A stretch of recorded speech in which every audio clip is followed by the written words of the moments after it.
Too often, we heard parents across the country experience the tragic loss of their children from accidental death, or sometimes no cause was mentioned at all. Occasionally, we heard the true cause is suicide. Like the beautiful little girl who went to my son's junior high school, only 12 years old. Like Luke, the model son every mother dreamed to have. Kind, thoughtful, social, and talented. And went to Harvard. How is it possible such a sunny, outstanding young man died from suicide? 这怎么可能呢？这么优秀的一个孩子，这么阳光的一个孩子，过世，自杀过世，真是太痛心了。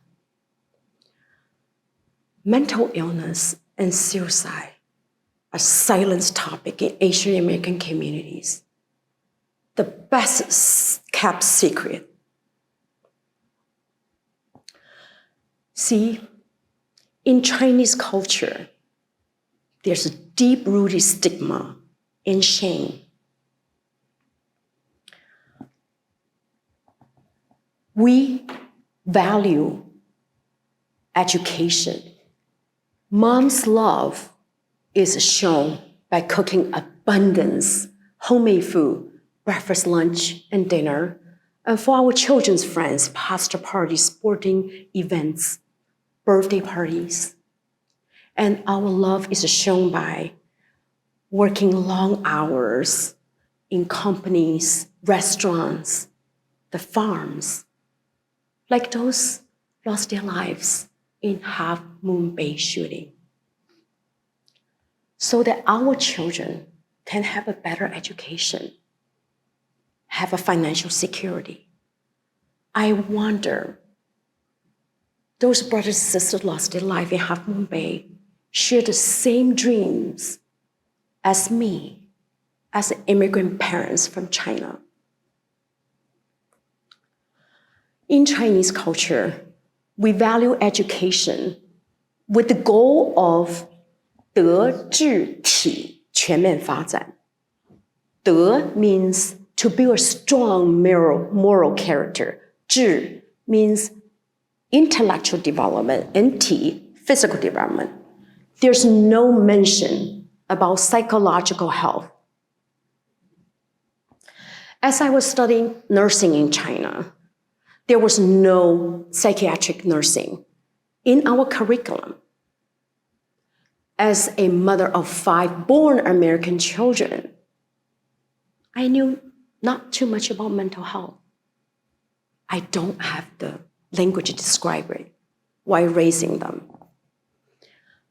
I have no idea whether my children suffer mental illness in silence for 10 years.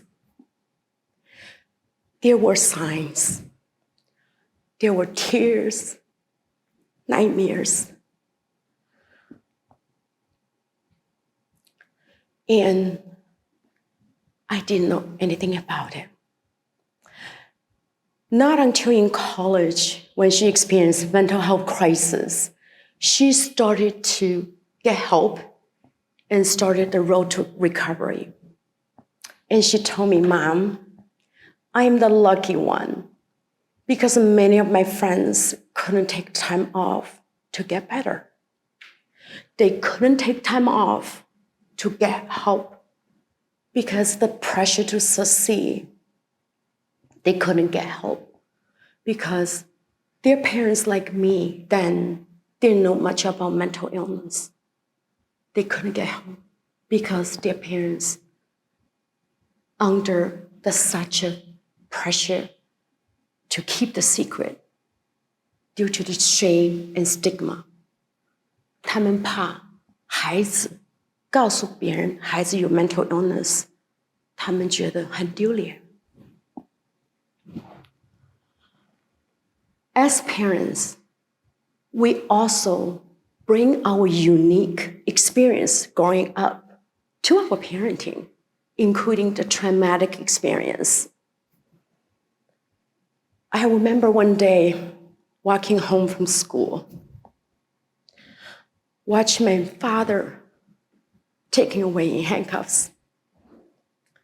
I remember the look on his face, his eyes of fear and love.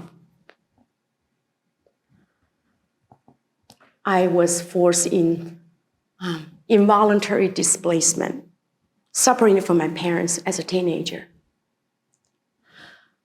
My friends several years older than me, also teenagers, they are forced to go to the farm to endure harsh labor to get re-education. 上山下乡再教育, entire higher education was paused for 10 years.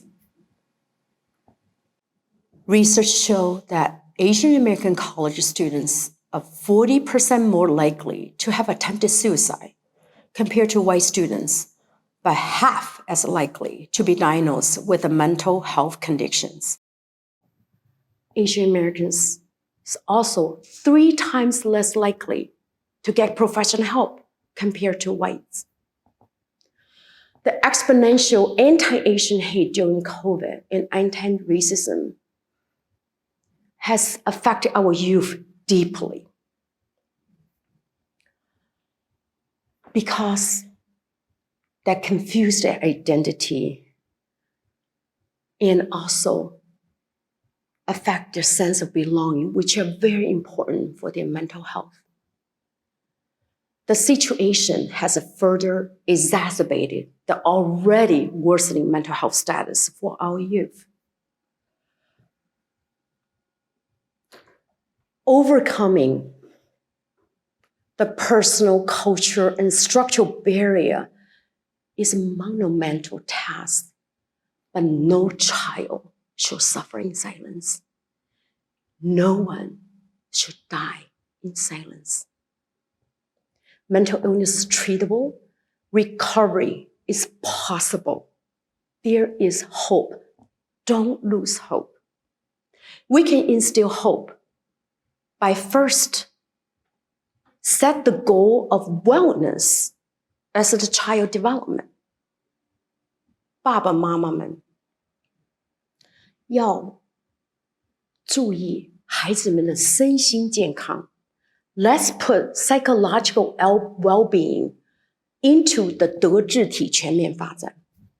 Next, advocacy.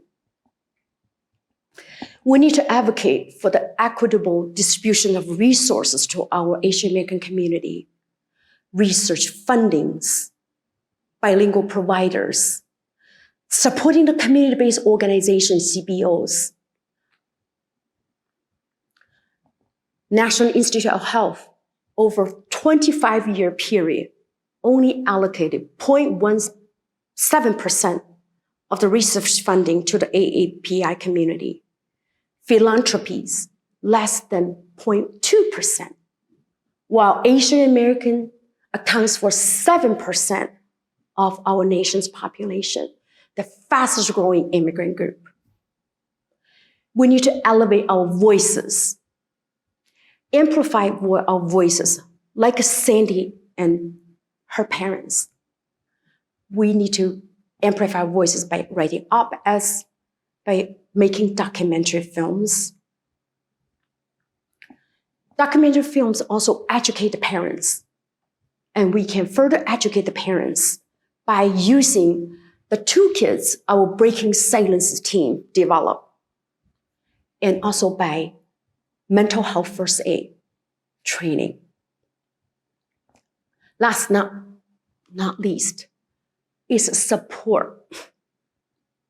Mom and dads, 爸爸妈妈们，我们的孩子需要听我们告诉他们，我爱你。Please know that our children want to hear from us. I love you. Non-judgmental listening.